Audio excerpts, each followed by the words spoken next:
Welcome back. May update. It's been a little less than a couple months, so I thought it was time to showcase what's been done since.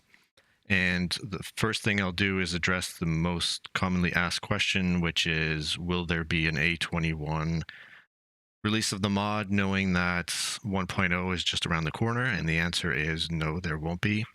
My focus will be on converting to 1.0. And I'm hoping, crossing my fingers, that somehow the game-breaking bugs get resolved with the 1.0 change. I remember seeing some A20 issues that suddenly disappeared once A21 came around. So again, just crossing my fingers that'll be history, because this is something that's been really, really hard to chase down. So let's jump into the updates. So the game menu options I've added. So I've got the override opacity. Oftentimes when someone would start the game, they would find that the UI was very transparent. So by default, I will turn this on.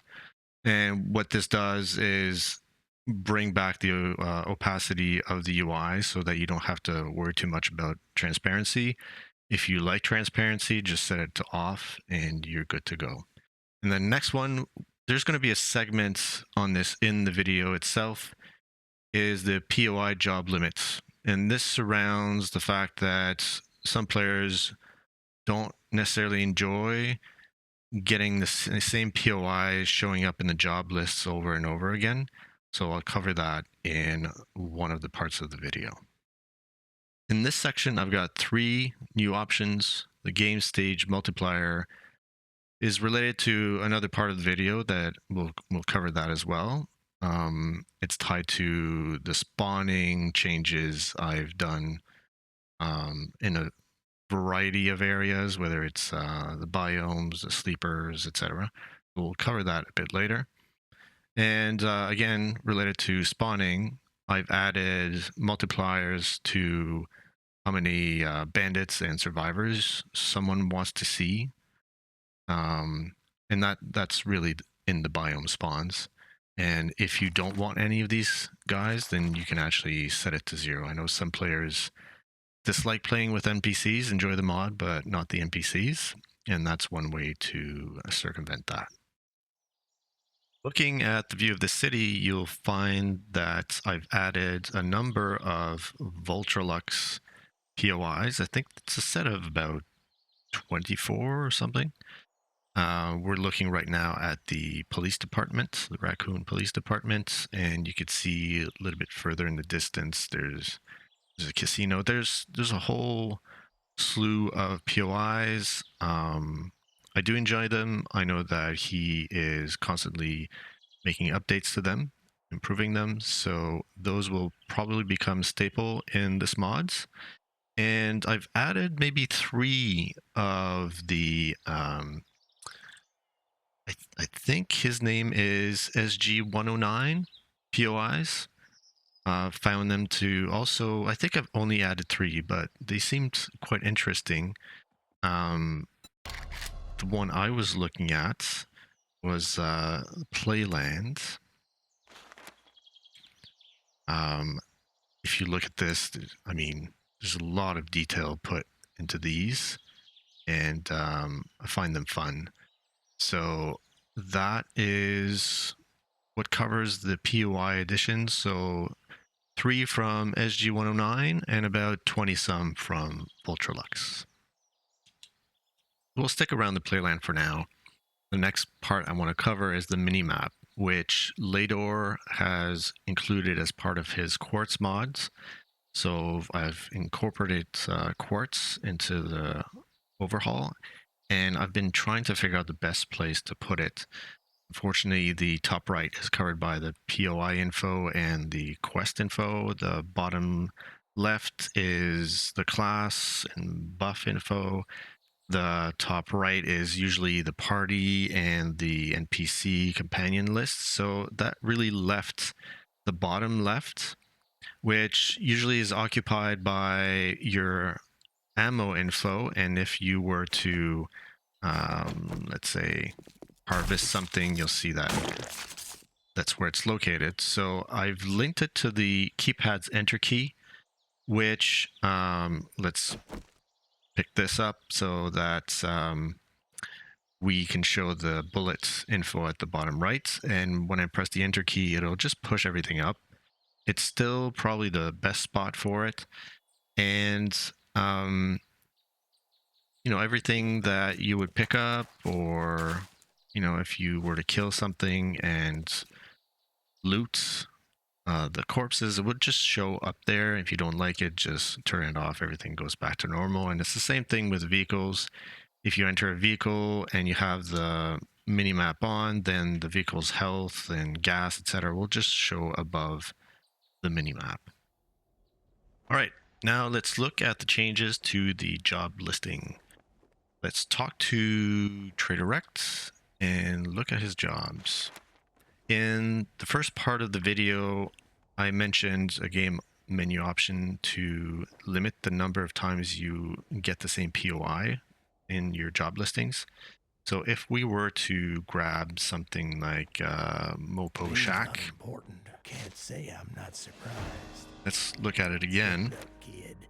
and let's grab Passing Gas Store. You better not fuck this up. So right now, goddamn throat. Yeah.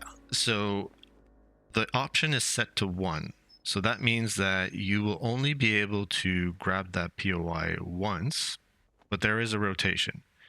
So if I was to look at this tier 1 fetch, the rotation is for tier 1s 7 above the time you've picked the Mopo Shacks. So that means that you would need to complete 7 tier 1 quests or jobs before you will see this POI again in the job listing. If the option was set to 2, then you would be able to pick 2 jobs with the same POI, but with the same rotation, meaning that you would need to complete 7 or more jobs before you start seeing that one again. There is there's an adjustment as the tiers go up. So for tier 2, it would be 5 above this. So you need to do 5 above a tier 2 POI, and then it goes down by 1 up to tier 6, where you would need to do 1 above. So if you were to do a tier 6 job, which the reason why I picked a lower number is because there are less of them around, and they take, I don't know how much time to complete. So it's not a big issue. If you like a certain POI, you don't have to wait too long. But this allows the players to branch out a little bit, not always be presented with the same POIs. That gets a little boring. And obviously, you can kind of turn it off. The options go from 1 to 4, and once you're at 4, I mean, you can get the POIs all the time, pretty much. It's not a big deal. But it's something to consider. It's set to 1 by default, so it will push you out. I've also added a limit to the maximum number of jobs that one can grab in multiplayer. In single player, it's 6 for tier 1 jobs, for example. In multiplayer, I've limited that to 3 because people tend to grab way too many jobs, and then when you're in a party, it just gets really messy. Tiers 3 and 4 is 2, and 5 and 6 is 1. Again, given the time it takes to complete one of these POIs, you would come back anyway to see your trader. This next topic relates to the changes to the spawning system. So I've changed how zombie spawns compared to how vanilla does it. Oh, by the way, these roads are now littered with vehicles. I'm gonna get myself a dev gun just in case, just to give that apocalyptic feel. If you look in the biomes right now, you've got normal zombies, and the way it works in these biomes in vanilla is that you define what groups you want in which biomes, but it's not linked to game stage. It's just a static list of groups. So whether you are player level 2, like I am right now, or you are much higher, you'll always get the same kind of spawns. And these are pretty boring once you get past a certain level. So what I've done is I've made sure, and it's interesting. I made this change before the roadmap came out for 1.0, and I saw that further down the road they are actually making change to this. So this is great. I think that that's something that the game definitely needs.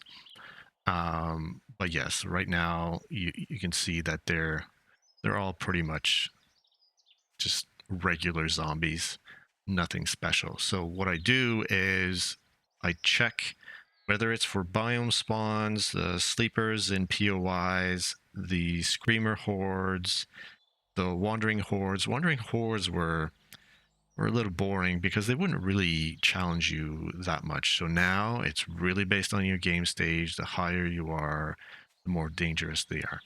So let's change our level here.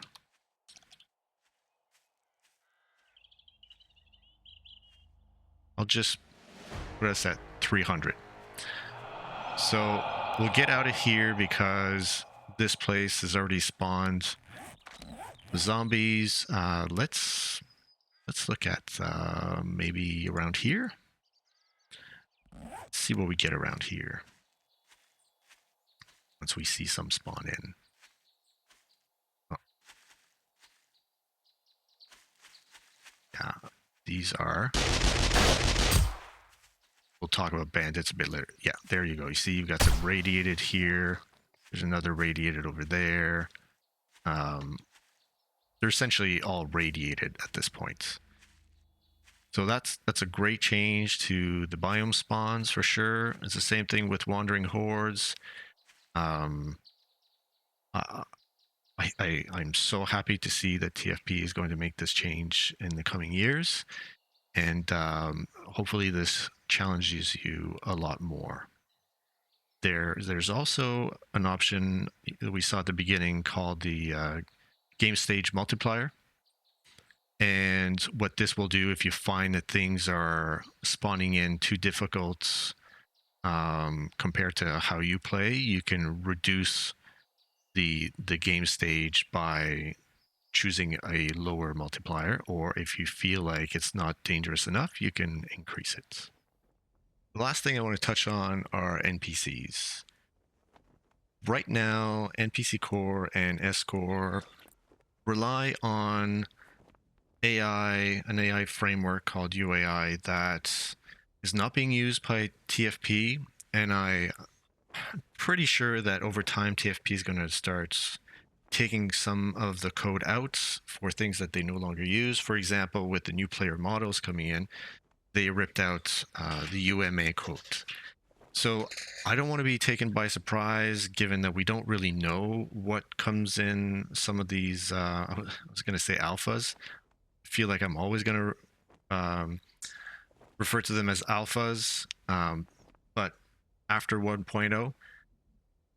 So I want to be proactive, and I decided that one, the current NPCs are based on a set of classes that derive from a trader, which is probably unnecessary most of the time because they wouldn't give you quests. They're purely there to help you out or as a bandit to fight you. So I went down a notch into a lower class, and so it'll make it a little bit more lightweight. And so I've created the foundations. Fairy was nice enough to organize the new class the way it should be. And I've been working on changing the UAI to what TFP uses as AI, which is EAI. It's a little less flexible from looking at it initially, but in the end, I feel like it may be a little bit more responsive. So what I wanted to do, so this is the school here. I want to show you because I'm still working on it, and it's been a while. It takes a lot of time to do this work. I want to show you the difference between the old AI and the new AI with a radiated biker in here. So let me take you to, right now we're in the latest version. So I've done as much as I could up to a certain point with the AI. And I want to show you how it used to look, and then we'll compare it to how it is like now. Okay, so we're back in the school. If you look above here, you'll see that this was a March 5th release. This is the last release I made that wasn't what I consider a test release, because I started reworking the NPC framework. And so it's been about 2 months and a half. So most of my time has been spent on this NPC rework. And what we'll start doing now is we'll pick, yeah, this is Emma. So one of the things you notice is when I press on her, it doesn't turn to me. That's how it used to be. It's fine. I do need some cash, and I need some glasses. So let's wear these. And if you look at the qualifications right now, her level is 0 here. Something to think about when I go into the current version. And I will hire her. Oh, I need to be level 50, so let's do that. I didn't say 50, I said 25. There we go.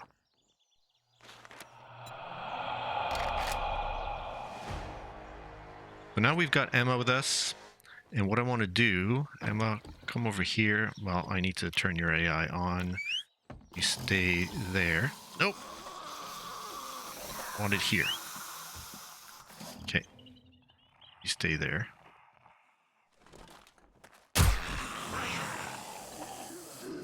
Let's kill that, everyone. There we go. So what I want to do now is I want to pause the AI, and I want to spawn in a biker, radiated biker. There we go. And let's see how this plays out. So let's close the door here. Let's see how she does. And this is the AI and the NPCs before the rework. So what you see is her essentially running into the hostile, which is this zombie, and she's getting absolutely wrecked. I know in the default NPC mod, I'll kill this guy. In the default NPC mods, they would resort to a rifle butt or a pistol whip if they have a pistol. And I preferred just letting them continue to shoot because it dealt more damage than a pistol whip, for example. And now I'll show you with the new AI and the rework I've done how these NPCs react. We loaded the most recent version back up, and we'll try and recreate the same scenarios. So get Emma. I don't actually have to hire her. They'll behave the same way with or without being hired. So we've got Emma, we've got the biker, and let's see what happens. So the first thing you saw is she tries to back away from the target instead of being right in their face, and she did a rifle butt. This is her second, trying to knock the target down. But obviously, radiated are tough, so hopefully she tries to get away from her position. There we go. So she has a little bit more of a defensive capability. with the knockdown, and does try to get away from being stuck in corners. But with a radiated inside, it's a lot tougher, right? She's gonna die right now. But she lasted a lot longer, and when she's outside, she will survive a lot better. Damn these clouds. All right, and I will talk about a few more changes when it comes to NPCs and bandits in a second. I figured we'd go outside, sun you're out, more lighting, and talk about the changes to the NPCs. So let's spawn her back in. So one of the first changes is when you talk to them, they turn immediately.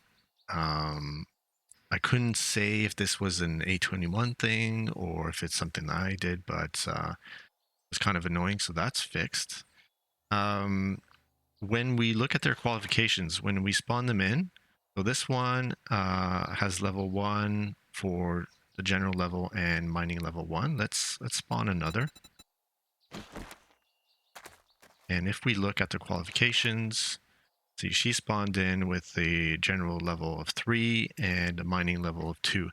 So what that means is that you may be lucky. The top level you can get is 5 in each.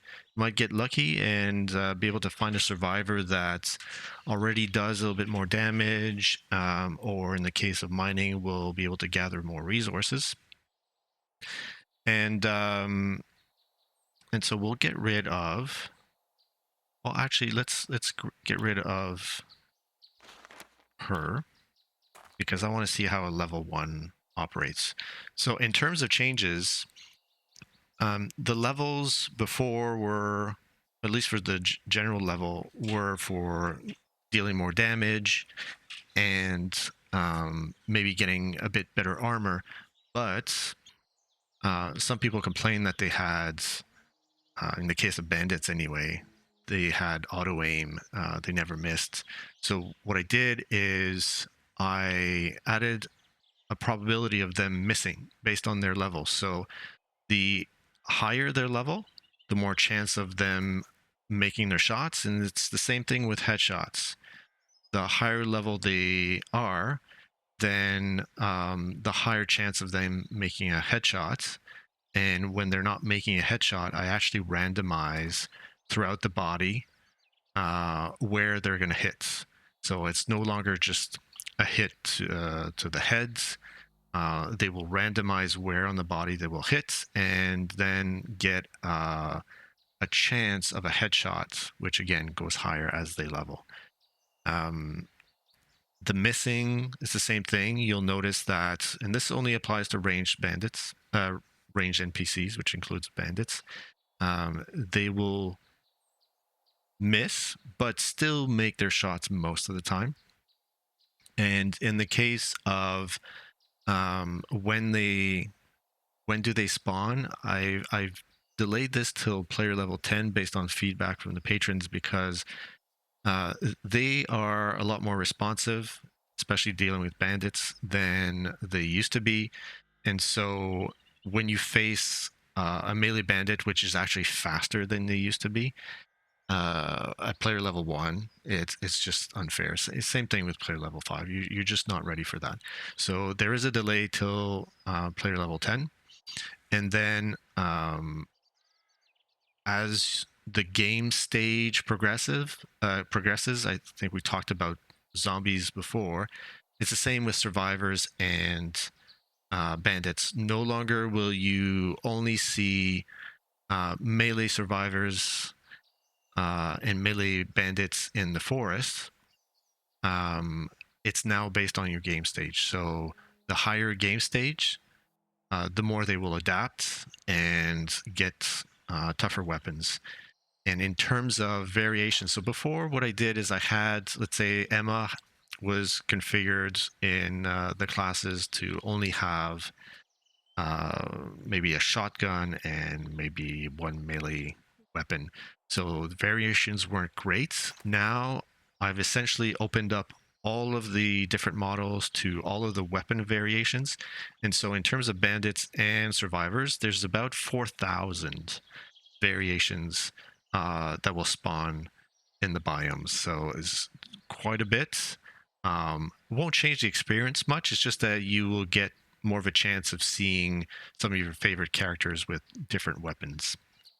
And now maybe what I'll add is in terms of just watching for. Oh no, AI is off. Um, in terms of the ragdoll, and so you saw the pistol whip and the rifle butt. Well, you didn't see the pistol whip, but you saw the rifle butt in this case. They will also have a chance to ragdoll the player. It won't be 100%. It's limited to 10%. But there's still a chance. So if you get too close to a ranged bandit, not the melee will just the ragdoll hostiles, but they won't ragdoll the player. If you get too close to a ranged bandit, and in the future, by the way, I've built this NPC structure so that you could eventually play as a bandit and fight survivors. But if you get too close, you run a chance of getting ragdolls. One thing that prevents that is if you find a generic rage pill, or if you're a berserker and you turn on rage, as long as you're in rage, they cannot ragdoll you. So what I want to do now is I want to see how she performs outside against the same biker, because and actually let's hire her. See, now she turns properly, so that's good. So I will hire her, and because she's hired, she will back up, but she won't back up into 60 meters away. She will try to respect the fact that she's hired and stay around the leader, so in the vicinity. And we'll see how she does here. I mean, there is a car that could block her, but anyway, let's see how this goes.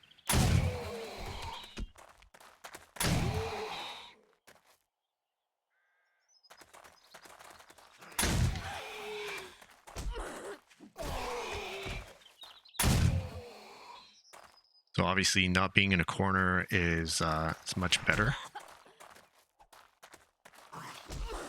Ferals are a little bit slower, so obviously when you're radiated, and depending on the randomness of the spawning, they could have a little bit faster speeds. She's got 60 points left, and he's still at 800. I don't know if she'll survive.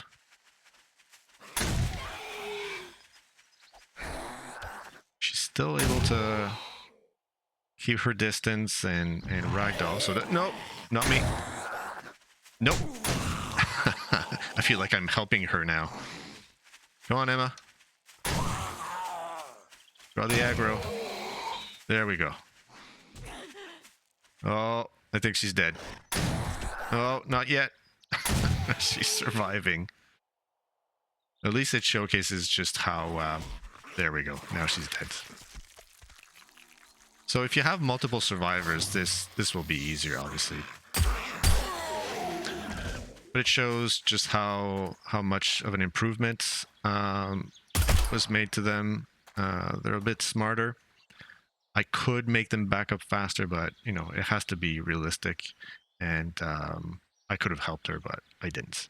So this completes this update. I want to thank V for helping out in terms of some of the inner workings of the NPCs. She helped out quite a bit, and greatly appreciate her help. And obviously, again, all the patrons that help test this and report bugs and play and replay and get resets all the time. Thank you for your dedication and your patience, and I will see you guys in the next one.